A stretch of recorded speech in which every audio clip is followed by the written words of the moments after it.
Hello, everyone. I hope that you are all safe and sound after this storm that came through.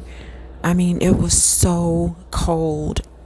They're calling it a once in a lifetime blizzard in New York, and people have never seen anything like this. Almost the entire country was below average or normal temperatures for this time, and some states even hit negative 45, like below zero, which is just scary to think about. But they are reporting that there are at least 27 people who were killed in the blizzard. So according to Reuters, once in a lifetime blizzard kills at least 27 in western New York. A blizzard that paralyzed western New York over the Christmas weekend has killed more than 24 people, local officials said on Monday, as crews struggled to dig out the snowbound region around Buffalo from its fiercest winter storm in decades. With snow continuing to fall on top of more than 4 feet dumped on Buffalo since the blizzard took shape on Friday, New York's second largest city stood as ground zero for a storm the governor called an epic once in a lifetime weather disaster. The toll of confirmed storm related deaths climbed to 27 in Buffalo and the rest of Erie County on Monday, from 13 the night before.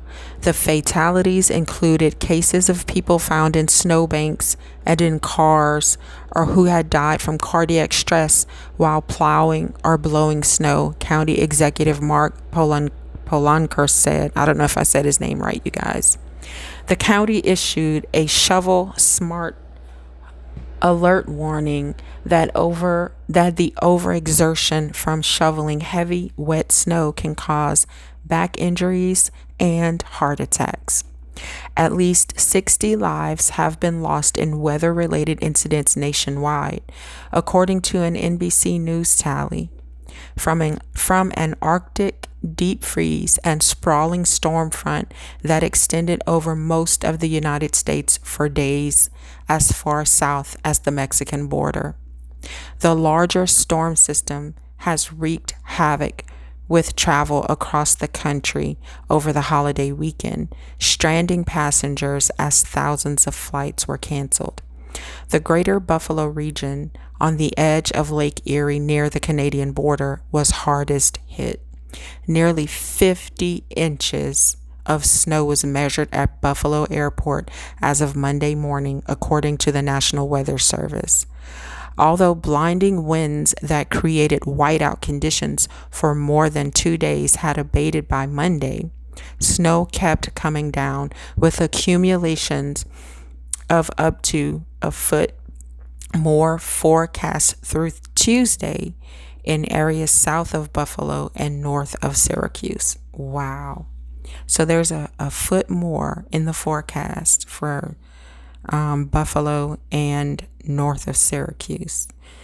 Oh, stay safe, you guys, please.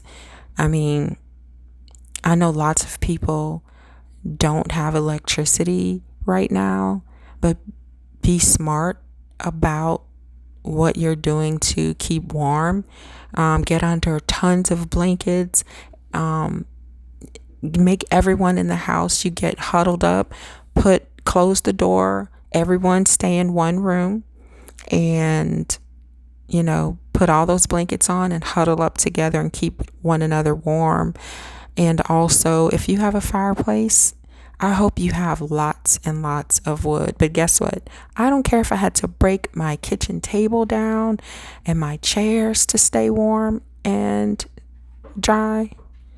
That is exactly what I would do. You can always buy more furniture, right? That's something that I would definitely do.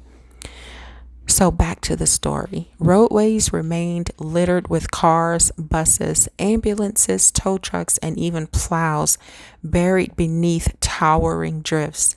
complicating efforts to clear snow blanketed streets and reach stranded residents in need of medical care. Authorities deployed high lift tractors as hospital transports. Despite a ban on personal road travel that remained in effect on Monday, hundreds of motorists had to be rescued from their vehicles over the weekend. A few of the grocery stores that had been closed for days reopened on Monday, and people trekked more than 1 mile through the middle of otherwise impassable streets to get there.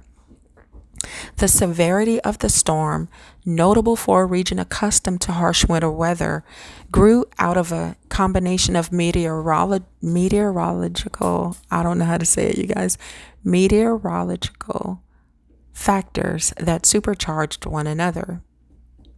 Howling winds, numbing cold, and lake effect snow, the result of moisture picked up by frigid air moving over warmer lake waters, produced a storm that New York Governor Kathy Hochul said would go down in history as the blizzard of 22. So you guys, let me know what the temperatures were where you are, and if you're okay, if you have electricity. My mother, their electricity went out on the very first night of the storm here, which was on Thursday, and temperatures dropped, and they were without electricity that entire night. And by the next morning, their electricity was back on, and they were able to turn the heater back on. But thank God they have gas also. So their oven and their stovetop, their range is their gas. So they were able to kind of heat up with that for a while. But then, they weren't going to sleep with that on, which is super dangerous, especially for carbon monoxide, which is an odorless gas. And, lots of people lose their lives to that when they're trying to stay warm with, the windows closed and everything. But let me know if you're okay in the comments, and what happened in your area. Did it snow? Was it just, cold? I mean, we had lots of ice this morning. Actually, I had to get up and go.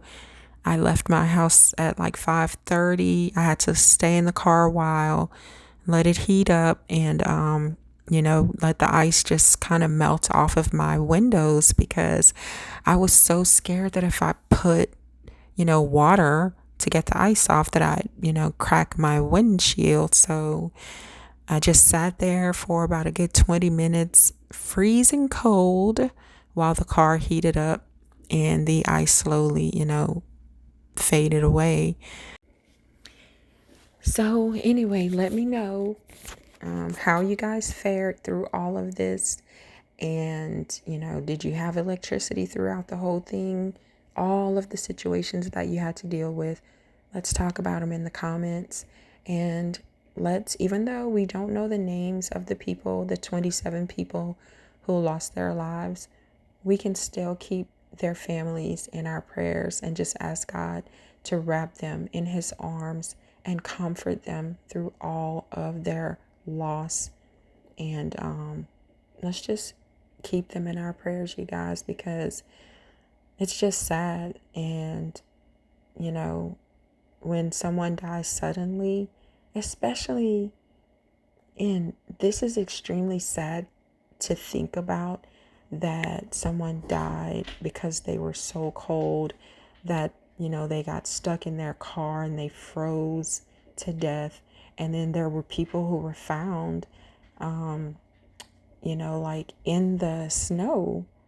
And how sad is that? I mean, it's just heartbreaking to think about. So to lose someone in that manner, I mean, it's just horrible. So let's keep them in our prayers, and just ask God to comfort them in all of their suffering from this loss, all of their hurt and sorrow.